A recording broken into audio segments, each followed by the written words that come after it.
வணக்கம் சார். நம்ம ஸ்ரீகாந்த் பாருங்க, புதுசாக ராக்கெட் போட்டுருக்கோம் பாருங்க. இப்போ வந்து ஃபேனோட போட்டுருக்கோம். இது எழுதிட்டு இருக்கு பாருங்க. இப்போ ஃபேன் எடுத்துட்டோம். ஃபேன் இல்லாத இந்த ராக்கெட் எடுக்கிறது சார். பாருங்க, புதுசாக போட்டுருக்கோம். நம்ம ஸ்ரீகாந்த் மேட்டுப்பாளைய ஸ்ரீராம் யூனிவர்சிட்டி சார், திருச்சி மாவட்டம், மிசிறி வட்டம், திருச்சி மாவட்டம் மிசிறி வட்டம், பிள்ளைகளை ரோட்லேயே நம்ம உட்காந்துருக்கோம் சார். இப்போ பாருங்க, ஃபேன் வச்சு இந்த ராக்கெட் எடுப்பு தயார் பண்ணியிருக்கோம் பாருங்க. ஃபேன் வச்சுருக்கப்போ கொஞ்சம் ஸ்பீடாக இருக்கும், நல்லா இயங்கும். கரண்ட் இல்லைன்னு கவலைப்படாதீங்க. கரண்ட் இல்லை சொல்லணும். இந்த ராக்கெட் எடுத்து வச்சு வேலை செய்யுங்க. இந்த பாருங்க, ஃபேன் வச்சுருக்கேன், எரிஞ்சிட்டு இருக்கு. இப்போ ஃபேனை எடுத்துட்டேன் பாருங்க. வேறு கொஞ்சம் தான் சொல்லணும். கரண்ட் இல்லைன்னு கவலைப்படாதீங்க. வேலை மிச்சம் பண்ணுறது பாருங்க. ராக்கெட் எடுத்து வாங்க. நம்ம ஸ்ரீராம் யூனிவர்சிட்டியில் புதுசாக போட்டுட்டு இருக்கோம். வாங்க வாங்க சார், வாங்க ஓடி வாங்க, ஆர்டர் கொடுங்க.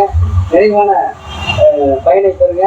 கேஸ் கட்டுப்பாட்டிலிருந்து மீண்டுவாங்க. வீட்டுக்கு பயன்படுத்தலாம், இண்டஸ்ட்ரிக்கு பயன்படுத்தலாம், ஹோட்டலுக்கு பயன்படுத்தலாம். வாங்க சார், வாங்க வாங்க வாங்க. நம்ம ஸ்ரீராம் யூனிவர்சிட்டிக்கு வாங்க. அட்வான்ஸ்